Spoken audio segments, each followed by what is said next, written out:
Are you good? Very well, my good sir. Uh-huh. And I'm quite honored actually to be in this particular platform. So as you were coming in, I was actually confusing you with Slepe. Right? So I'm like, okay, Slepe is here again. And then when I saw Slepe, I was a bit confused. Okay, maybe you guys are twins. Right. Maybe you can just... How did you guys meet? Because Slepe was here a few sessions ago. No. Actually, you're not the only person. Okay. That confused myself and Tate Selepe. Actually, we go a way back together. Our journey, crossed when we were, impacting lives, and then we met and we built a friendship that it's still strong to this day. Okay. And you're both speakers? We are both speakers. So don't they confuse, maybe they want you and they book Slepe or vice versa? There's no confusion? No, there's no confusion. Okay. There's no confusion at all, because I think we both have quite distinct, positioning, Okay. value proposition. So, we and most importantly, we working together towards a common goal, which Nice. is, to change people's perspective Nice. about life. Okay. Let's take it back. Who's Zenzile? Where did you grow up? What's your story? And more importantly, what's your Blunder story? Oh, no. Thank you. I think firstly, again, I just want to take this opportunity to, thank the platform for granting me this opportunity to come and engage, with the audience. So I'm Zenzile Rens, and I hail from very big township called Orange Farm in the south of Johannesburg. Now, Zenzile Rens is an inspirational speaker, an author of a book that is titled From Adversity Is this the to book? Greatness. This is the book. Okay. This is the book where I share my lived experiences of overcoming adversity and pivoting towards achieving greatness. But I think, like you said, blunders, the journey from adversity to greatness, wasn't an easy one. It came with its own, tests and tribulations. I think from when you look at me already from there already, you can see, okay, no, Zenzile is a band survivor, and that in itself, meant that I needed to change how I perceived the man on the mirror, and change that perception so that I'm positioned well to face life, and not only to face life, but also to push the dreams and desires, that I have.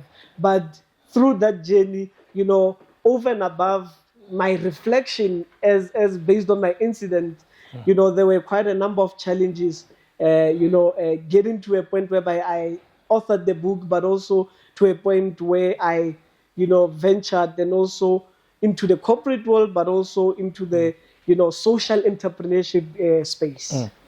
All right. So let's go back. I mean, a lot of people. I'm also a burn survivor, but it's easier not to see it, right? And it's easier for me not to talk about it. True.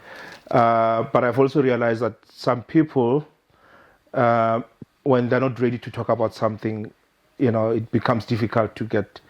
Are you at a point where you can share with us, the incident that led up to, the whole experience, and post the event? Are you at liberty to? No. I mean, I hope I'm not taking the stories in the book. We'll still buy the book, don't worry.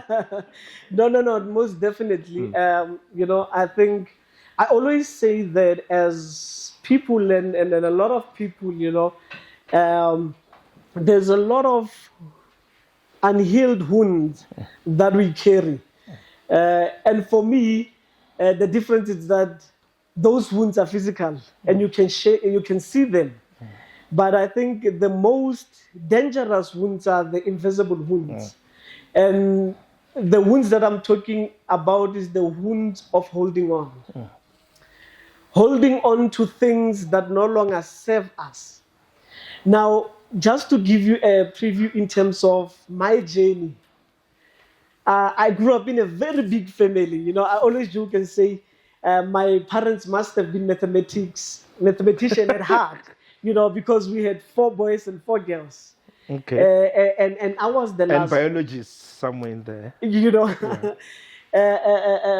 So, you know, as the last born, my family was quite excited and in jubilation, you know, to welcome this young, vibrant, you know, a child into the massive Rens family. But that experience was short-lived, you know, by the experience that I just explained when our house burned down. You know, I always refer to that moment as being pushed into an unintended marriage with adversity. Now, what I mean is that for me, from that point on, it meant that I had to live my entire life, you know, with an amputated hand. I had to live my entire life and make sense of the man in the mirror that is scarred for life. And, you know, I grew up being a firm believer in God, you know, and who God is. But I think my incident happened when I was 2 months old. And I always say, you know, without going to details, I say, I always wish that maybe this incident would have happened maybe when I was old, you know. I could have jumped and run away, you know. But if you would ask me if I would change anything, I would say no, you know, because through this journey, I was able to get to know the person that I am. And I refer to this phase of my life as a character building phase, because I think it built me into a person that I'm even surprised, you know, at who I am, you know, within the community, within the corporate space, you know, and everywhere that I step in. And all that I can say is that I would credit God's grace, you know, upon my life, you know, to be able to stand here, you know, from, you know, being a 2 months old baby to you know, pivoting towards achieving greatness. So do you, I mean, talk to your parents or whoever was in the house? Do they explain to you what really happened and how you survived? I mean, is it something that you know you asked just out of curiosity? No, definitely. I definitely asked. You know, they say, you know, the past is the place of reference, you know, and not the place of residence. And for me, that was at a pivotal point in my life when I, you know, got an opportunity while my parents were still alive, you know, to ask them, you know, what happened, you know, and I think for the longest time, it was a subject that, you know, my family didn't want to touch. You know, I always say I'm grateful that I came from a very protective family environment, you know, where there was love and affection, you know. But I always, in my book, I use a very strong words and say, the first time I actually hated my mom was when she sent me to school. You know, because that protective layer was no longer there. You know, it was like being thrown to the wolves, you know, and that's when it kicked in that you are different, you know. But like I said, it was one of that question that a lot of people didn't want to touch. But as I grew up, I garnered enough courage to get an understanding of what happened.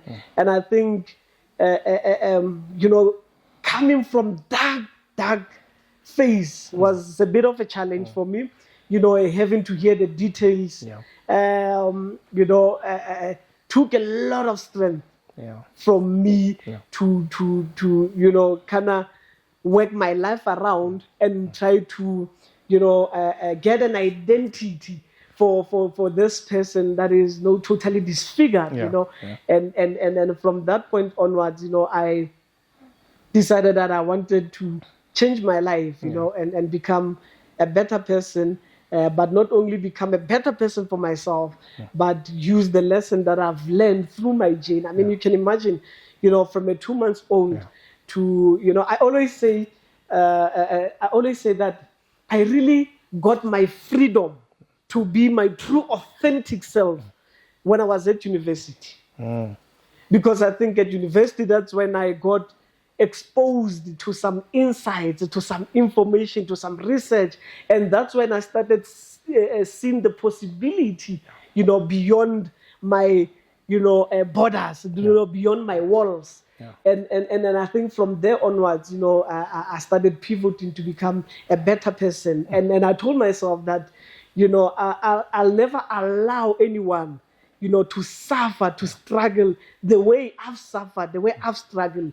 The information that I have, I'm going to make sure that, it's exposed, it's put out there so that people, have a different perspective about life, have a positive outlook about life, because we are not what happened to us, but we are what we do with what happened to us. So I got bent, right, here, and right, and so I could hide it. Right? So going to school, you are young, you can't hide it. How do you deal with it? How do you overcome that and become the energetic, happy self that you are? Sure. That's a very interesting question.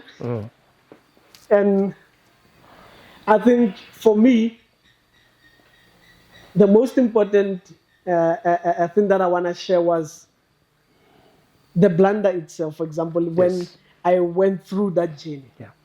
So I think all of us in life, in business, in corporate, wherever we are, whenever we are faced with a stumbling block, a challenge, there's one thing that we think about, a coping mechanism. How do I cope in this difficult situation? Because some situation you can't get out of them. And you are in the thick of things. At school, I was at that very point where I realized that I can't undo what has happened to me. And I adopted, coping mechanism. And I'm going to share this one. I always share this one because it's very close to me. It actually a very painful one to talk about because it's so detrimental, because I feel like I lost myself a bit through that coping mechanism, right? And that was as I go to school, already as a 2 months old, my left hand was already amputated, and now I'm using a prosthesis, right? Now, at school, young kids, how brutal they can be. They can be brutally honest.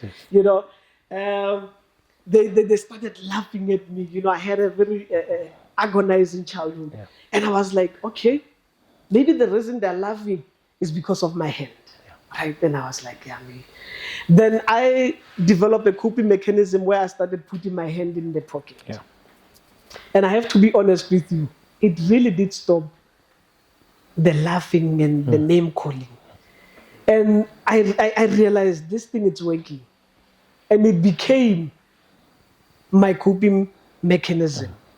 But now I want you to understand now that what it meant for me, it meant that it's hot, I'm wearing a jacket. It's cold, I'm wearing a jacket. And I lived most of my childhood, felt like I'm in a prison. Trying to protect myself, and that in itself, it reminds me of the analogy of when you are cleaning, ladies, if you open the carpet and you swipe that under the carpet and it closes it, the house is still dirty. And that's what I did. I just swiped things under the carpet and believed that I've resolved, the issue. So the most important thing or lesson that I've learned is that coping mechanisms are important for survival. But just be careful, whether is it a positive or a negative coping mechanism, because that can have a life-changing impact. And then I'm grateful that through God's grace, I was able to get, proper grades and got into university, and that where I got the insights and learned about things like prosthesis, and like I said, that's where it changed my outlook and thinking about life, and that's how I ended up, with the prosthetic cane. So how did you realize that this coping mechanism is actually not damaging you than helping you? Sure, I think it became a barrier, right? So I grew up loving soccer.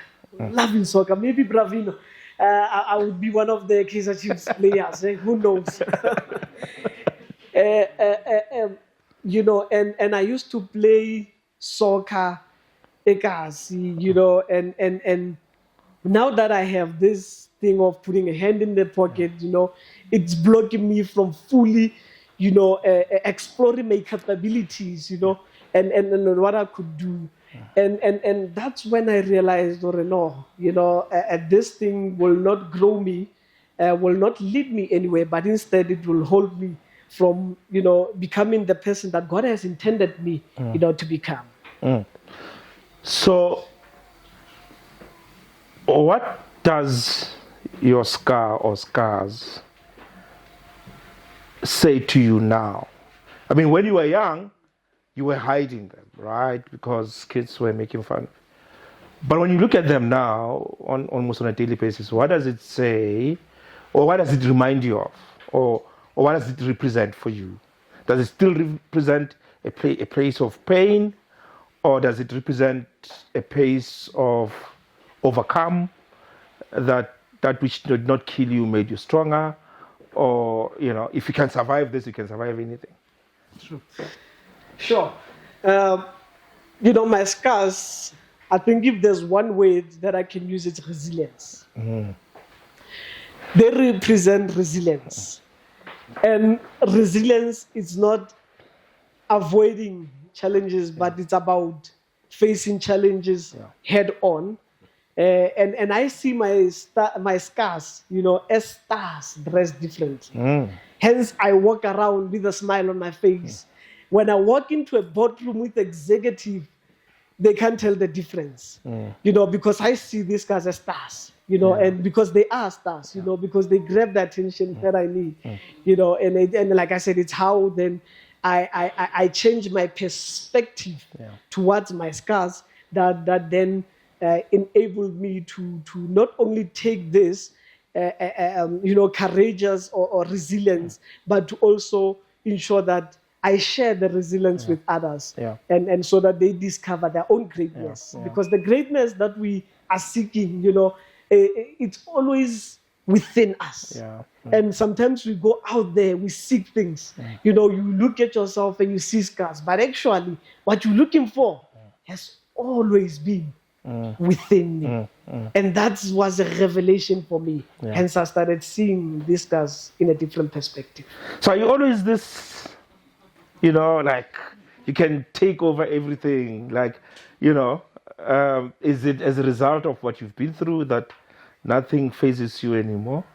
Yeah, I'm like a battery. There's a battery brand that is called Everready. Yeah. You're talking about me. Okay. I believe that I've always been like this. And the incident that happened nearly took away the greatness that is Zenzile Rens. But I'm forever grateful to God, for the grace of lifting me from the darkness that I was in to the greatness that the world is waiting for to change it and make it a better place. So, second last question. I mean, when I obviously went through my experience, I almost died. I actually was supposed to have died. And I'm saying to myself, maybe God didn't want me to die yet. There was a second chance, and clearly there's a purpose that He wants me, What would you say is your purpose? I mean, 2 months, the house burns down. You could have easily died. God had other second, plans for you. What do you think those plans are? What do you think is your purpose? Why did God save you? To do what? So, I grew up not understanding who God was in my life. Because I always asked myself, where was he at that point when our house burned down? You know, because that's where I expected God's intervention, you know. So I grew up with not understanding God's presence in my life and in my family's life. But I think as a Christian, I read a lot and I read the Bible a lot. And I got my revelation in Ephesians 2 verse 8. And it said that it is by grace that you are saved. Yeah. It is not by your own doing, but it is the gift of God. And I started realizing that I'm here for a purpose. And if you look at my Twitter handle, it says, saved to inspire. And it's at the core of who Zenzile is. Because I believe I wasn't meant to be here. As a 2-month-old then baby, I spent 4 years in hospital. You know, I have a chapter in my book. It talks about reconstruction. You know, the person that you're looking at, there's been a phase of a journey of reconstruction to be who I am. And I always believe that me being here, it was God's gift to me as Zenzile Rens. And what I'm doing right now as an inspirational speaker, as an author, is my appreciation to God for the gift of life. If you open that book, the first thing, there's a first quote that I start this book with, and it says, the greatest gift everyone on earth has ever received was the gift of life. Of life. Wow. Where can we get the book? Clearly, there's gems in here. No, definitely. You can get the book from my website. It's Zenzile Rens. .co.za. Okay. And obviously, you are able to get in contact with me on socials. Just search for Zenzile Rens, and you'll be able to pick me up. And I'll make sure that you get this book. And it ignite, you know, the greatness. It ignite the greatness, you know, that God has bestowed in each and every one of us. The greatest gift is the gift of life. Thank you so much. Can we give him a round of applause? Thank you.